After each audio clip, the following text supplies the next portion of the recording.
everybody, welcome back to Below the 38 Football and Adventures in Korea. My name is Andrew. It's a K-League 2 podcast, a preview of the upcoming weekend. So that means, of course, that Mike is also on the call. Hello, Mike. How you doing? Good. Round 8 is around the corner. I should just point out that this is the night when FC Seoul have won 4-1 away to Ulsan in K-League 1, but we're not going to be talking about that because we're talking about the serious football on this particular podcast. Games such as Songnam versus Paju, Ansan Greeners versus Seoul Eland, and let me see, Daegu versus Cheonan. These are the games that we get excited for. Below the 38 K-League 2 previews.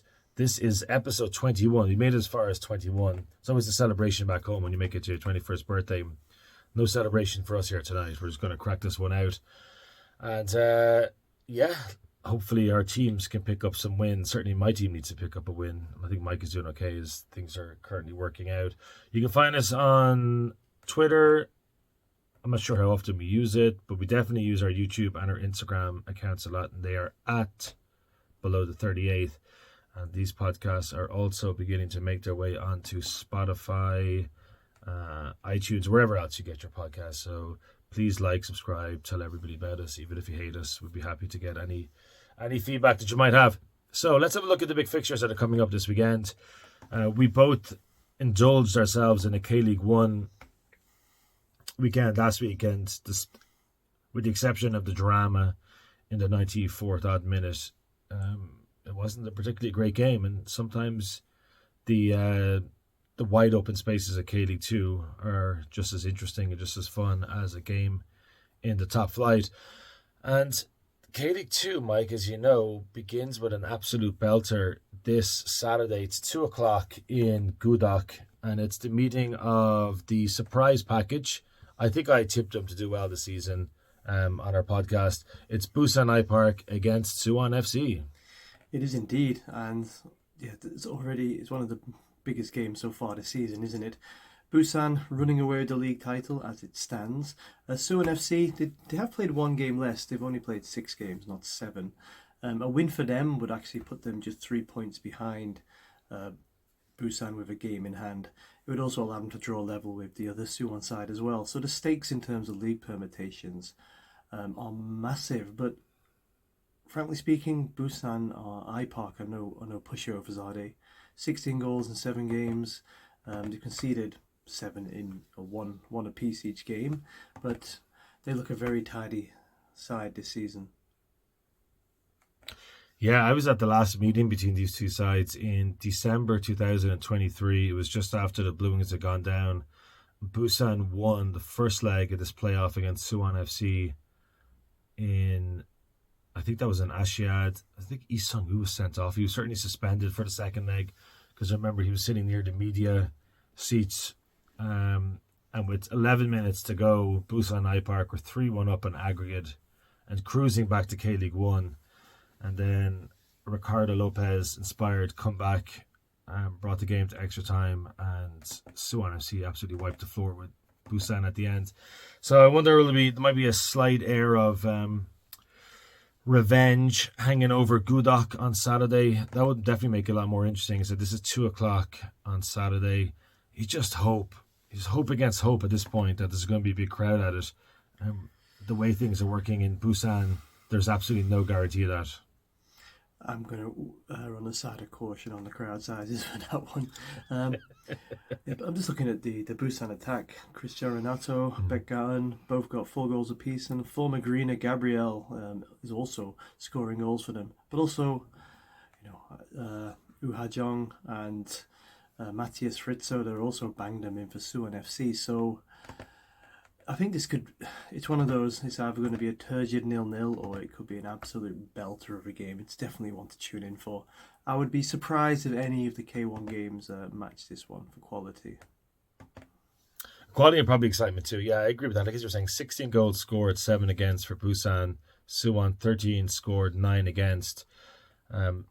It's not too unique in K-League 2, with the exception of the Blue Wings, who don't score anything and then also don't concede anything. A lot of the teams in and around the top 5 or 6 a sort of healthy goals scored record so far. So I was like, I hope that they don't cancel each other out. There's no way they will. This is goals.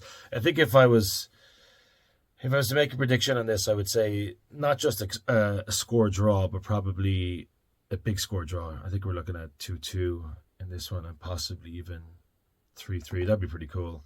The other thing we're always talking about, and I guess giving out about on the K League One podcast of the weekend is the amount of draws that are taking place in K League One. That's not a feature in K League Two, especially amongst these big sides. So Busan have won 6 out of 7, and Suwon FC have won 4 out of 6.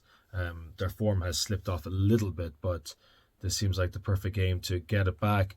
Let's go. I mean, that's obviously the biggest game, and it's the biggest game by a considerable distance. There are other moderately intriguing fixtures in K League 2. At the same time that Suwon FC are playing in Busan, also down south in Changwon, Gyeongnam FC are hosting the Blue Wings. The Blue Wings are 2 without a win, 2 without a goal, and their turgid football, which got them through the first month or so of the season, sparking wild celebrations amongst their fans. Definitely have to go with the fans here. Sparking wild celebration amongst the players in front of the fans now looks a little bit sad, I would have thought, because they're struggling and they're going to Gyeongnam. Anything to say on that? You'd think this would be a decent fixture for Blue Wings to turn that back around, but Gyeongnam are having a fairly poor season, really. But I think they might smell blood here. There's a great opportunity. Blue Wings have to win as well, and that goals against record, well, you can't keep that when you're attacking. So I can't see Blue Wings not coming away with another win. They've probably got the balloons already blown up on the bus, ready to go for the celebrations afterwards. For the 1-0 win. For the 1-0 win. Yeah, and Gyeongnam are in danger because we're starting to see a split now. We're starting to see 3 tiers emerging in the league. Now, that might change a lot over the next few rounds, but you're starting to get the promotion tier that are fairly solid middle tier, but then there's a few teams being dragged into what is turning into the first ever K2 relegation battle, and if Gyeongnam don't get a point here, they'll be very much part of that fixture. The next game is one that we probably would never ordinarily talk about, but something miraculous could happen at 4:30 p.m. also on Saturday in Cheongju. The local side Cheongju are hosting Gimhae FC. This is a meeting of 2 of the 3 remaining clubs in K League 2 without a win. Yeah, and to be honest, I think this is Gimhae's moment, isn't it? This is a chance for them they got that first point. They've only scored 4 goals in 6 games. It has been poor, of course, but Cheongju, they've been fairly. There's been goals in their games. They've just been drawing them, haven't they? But for Cheongju, this seems like the game to start their season. But I don't know, if Gimhae get a win here, it really turns the bottom of the league into something quite exciting, I think, which we haven't had. Normally the K2 by around this round, about 5 teams, they may as well go home until the next year. But I was sceptical about the relegation, but it's pretty interesting. If Cheongju must win this, but I'm going to tip Gimhae to at least get a point there and really put the cat amongst the pigeons when it comes to who gets beaten in the relegation playoffs, but then doesn't go down anyway due to some stipulation we don't know yet in the paperwork. Yeah. Cheongju have a record so far this season that is more suitable to K League 1. They have played 7 matches, they've won none, they've drawn 5, and they've lost 2. It's eerily similar to Kimcheon Sangmu's record. There are plenty of teams in K League 1 that are struggling to find wins at the moment. There's one more game on Saturday at 4:30, not too far away from Cheongju, and it's the meeting of Daegu FC and Cheonan City FC. This brings Lamas back to Daegu. He was part of the squad that got relegated last season. He's one of those players who looks far too good for K League 2, but just didn't really make the step up to K League 1, I thought anyway, with Daegu. But Bruno Lamas is back. Cheonan City FC they're probably not as bad as you may have expected them to be. Daegu scored 15, conceded 15. If you're looking for goals at both ends of the field in K League 1 or K League 2, Daegu is the place to go. Yeah, exactly. And I feel for Chonan in a way because you've had all these teams transplanted into the K2, some even being born as early as this season, of course. But Chonan have been around for a long time, and it feels like this season they're actually getting something together. Not necessarily going for the playoffs, but it's a lot. It's probably the best Chonan side of all time already. Um, and obviously, they've already got a bit of a talisman as well in Gustavo Soyani. Soyani. Mm. And again, Daegu, perennial dependent on one player to pull them through.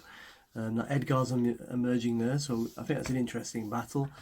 And I think this is not so straightforward for Daegu. Daegu must win, and that's with a goal conceded record. I think Chonan will be, again, just like Gimhae, Chonan will be looking at this and thinking, on paper we should lose, but there's an opportunity here to really upset the apple cart. If Daegu don't win, it's going to be very hard for them to go up, or as early as this early in the season, that call can be made. I think. Edgar looks like one of those guys. I felt like he's probably looked like he's on the verge of retirement pretty much any year for the last number of years, and obviously he struggled a little bit last season in K League 1. I don't know if he was always fit, but this late in his career, to be banging them in even at K League 2 level is really impressive. I met him last season very briefly. It was after Daegu played against Barcelona, and at that point Daegu were pretty much down. They went on a bit of a revival towards the end of the season, and they were spanked unexpectedly by Barcelona that day. But yeah, very, very nice man and gentleman. Let's move on to the day of rest, Sunday. For shame, Songnam FC having lost at home to Ansan Greeners last weekend. They play against Paju Frontier, who are, would you believe it, ahead of them in the table. One of Asian football's most storied clubs are currently languishing below Paju Frontier FC. Yeah, I mean, Songnam coming down a few years ago, that came with that excitement. Like when the Blue Wings came down, this is a storied stadium, a fan base which has been loud and big at times. And Songnam came down and they finished bottom. And they were fairly decent last season, but Songnam already looked like a perennial K2 club, which they won't want to hear, but it looks that way already. So it's not too much of a surprise, really. Maybe the old Paju bird may make a reappearance here because that thing that used to be on that badge must be furious at. Well, don't want to make too much of an accusation, but the 2 seconds on an AI generator for the current badge is yeah, it's not great. No, great name. Paju Frontier, great name. Not sure about the colors, and yeah, I think they botched some of that rebranding, not all of it. I think they got the name spot on. But, it's one of the best names in K League football. At least they've got that right. Yeah, they did. Yeah, and I'm surprised. I'm surprised they even got that far with it. Like it's so unexpectedly brilliant. I think they deserve a couple of extra points at the end of the season, just on the basis of their name alone. They should bring back the seagull, though. Yeah.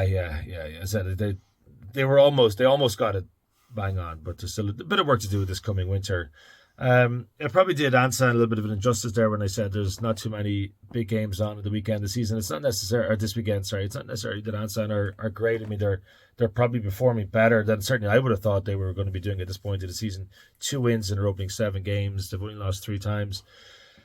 But they're playing against a team now who, at the start of the season, I thought would finish first or second, probably second. And then they didn't start the season particularly well. And we were beginning to wonder, could they afford more drop points? When do Seoul Elan start to pick up points? Because they need to. And now they're on a run. 4 games, 4 wins from 7, 2 losses. Those losses came early on in the season. They're only 3 points behind the Blue Wings, 6 behind Busan. This feels like a club that has title charge written all over them. Yeah, I think Ansan hosts Jeonnam the following week, and it feels like that's the fixture Ansan needed after that big Songnam win, not this one. In Ansan, I've said it before, like quite a few of the K2 teams this year, no one looks outright terrible. If you go down to like the K3 and K4, you begin to find teams that look hugely worse off. But Ansan haven't looked so bad, but I think this is a bridge too far for them. I think the Eland juggernaut will continue its ascent up the table, possibly leapfrogging the Blue Wings this weekend. Further, it's a somber day at the West Stadium, of course, with the week of recording.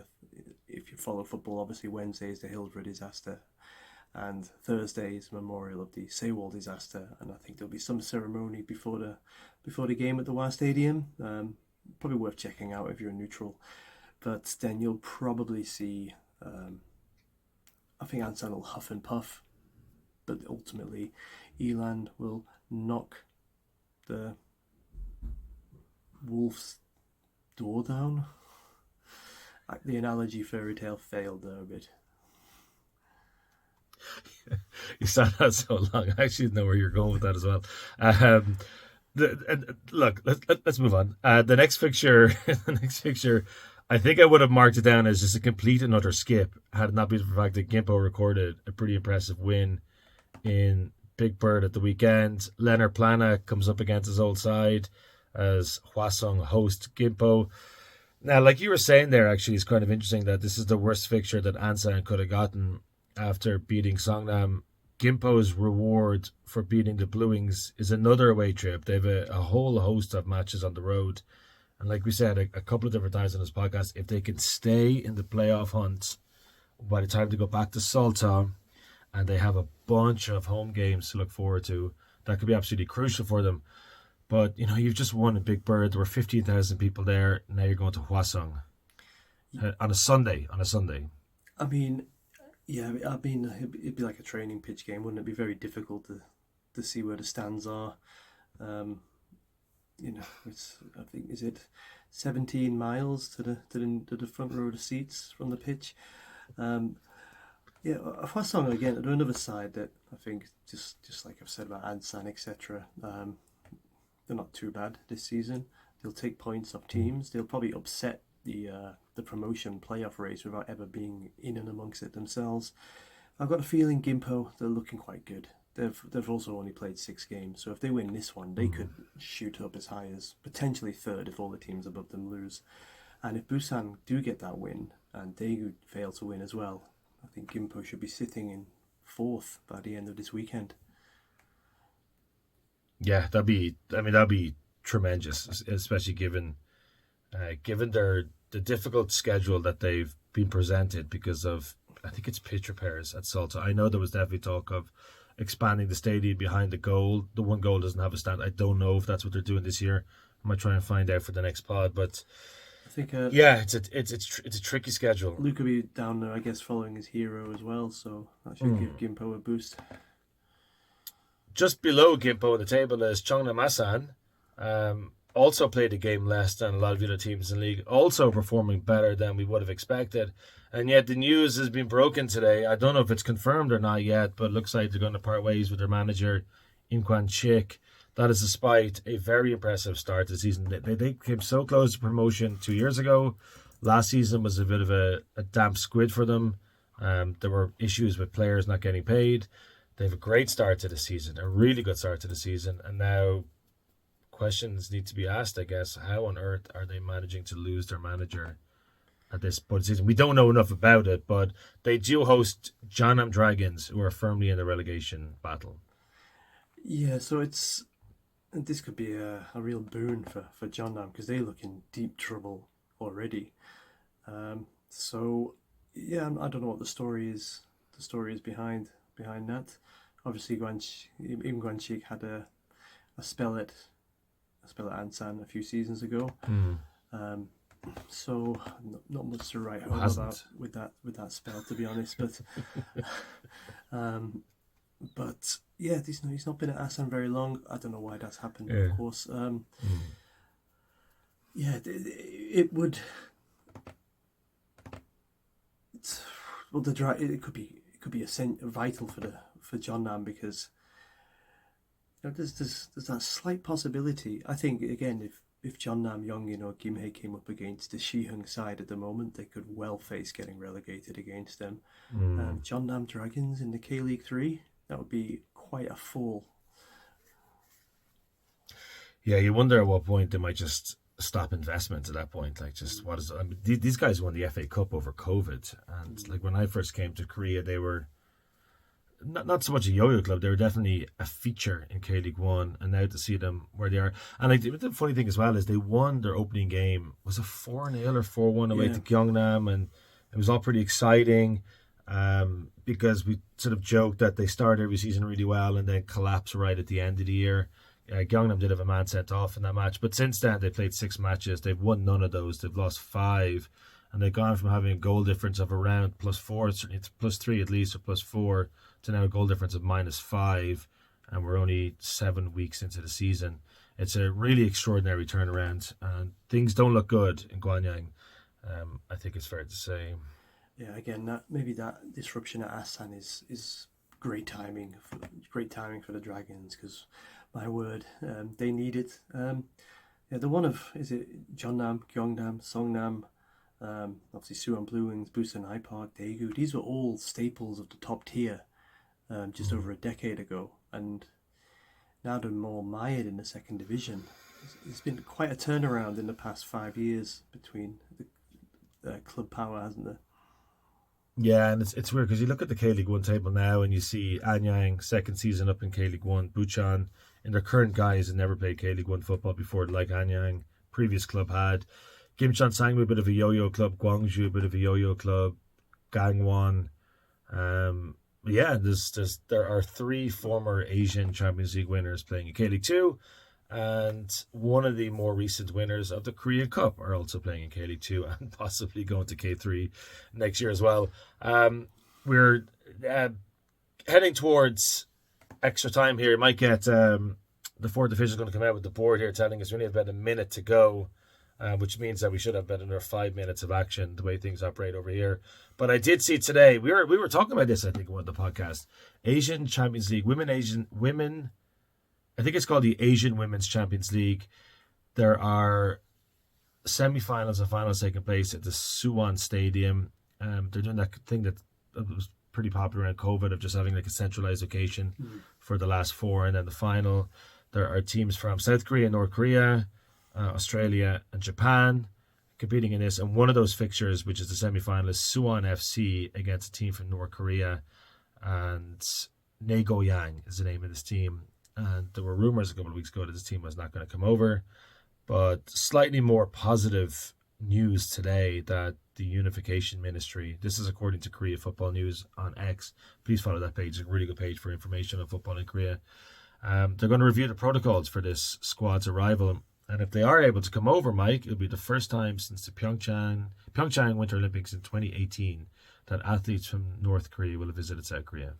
Yeah, it's definitely an interesting opportunity or chance to see this game, and I mean hopefully it gets interest, because obviously it's in Suwon, the Suwon, if you like, the civic stadium area rather than the World Cup area. But yeah, there's a women's team that plays there. If they can garner interest, it'd be fantastic for the team there as well. If they can just get that curiosity and then just keep that, because as I said, Seoul versus Jeonbuk, in terms of on-pitch quality, I'm not sure it was any different to, or any better than the WK League I've seen so far this season. There we go. I know somebody in one part of Korea would absolutely love to hear that comment. I'm just having a look at the picture of this Nagoyang team, and it's obviously an Asian Champions League game because a lot of them have their right arm shoved out like this, and they're displaying with pride the badge they have in the right arm. An all-white kid, and the goalkeeper is wearing all black, and the numbers are massive on the front. I mean, absolutely huge. Then there's some Hangul at the bottom. I can't make out what it says, the computer in the background. It doesn't look like this jersey is obviously made by anybody of any great substance. I mean, then you go to Suwon, and now like in Suwon FC and the women and the football team, the clubs are the same thing. They play in the same stadium. They wear the same jerseys. It's, there's the men's team and there's the women's team. And just based solely on this one photograph, and you've been to see Suwon FC and you've seen the Korean internationals playing for that team. I have no idea how good this North Korean team is, but just based solely on this one photograph, Suwon FC look a million miles more professional than this team. And yet, as we've seen in recent weeks, especially in the women's game, the North Korean sides are gaining an advantage over the South Korean side. So who knows how this is going to play out. But I really hope we're planning to go to that. So hopefully this game does take place. Indeed. And we'll be looking out for a pop-up store. Yeah, that'd be cool, wouldn't It'd be very interesting how that works. Yeah. We have to, for many reasons, we need this game to go ahead, and one of them is because the other semi-final I think is scheduled to take place at 2:00 on a Wednesday, right. and it's going to be really warm. It's in May. There'll probably be nobody at it. Nobody's going to care. There's very little roof coverage in that stadium. So yes, hopefully this game does take place, and we get to see a team from North Korea travel to Suwon to play against Suwon FC women's team. That'd be a lot of fun. Indeed. Are we done? Well, ask the audience if they're still here. You can switch off in a moment. I won't be going to a K-League 2 game this weekend. I will be going to see the Suwon Blue Wings, but not in the form you think they are. And I'm also going to see Manchester United, but also not what you expect them to be. So anyway, that's it. But you are going to a match, as you said. You're going to take in the planned potential memorial at Ansan Greeners versus Soliland. And that's it from us for this week. We will be back next Monday for the weekend that was. Luke, Mike, myself, Andrew, and then Luke and I will be back for the K-League 1 preview. Mike and I will be back for a K-League 2 preview, all coming up on Below the 38 next week. Thank you for watching. Goodbye.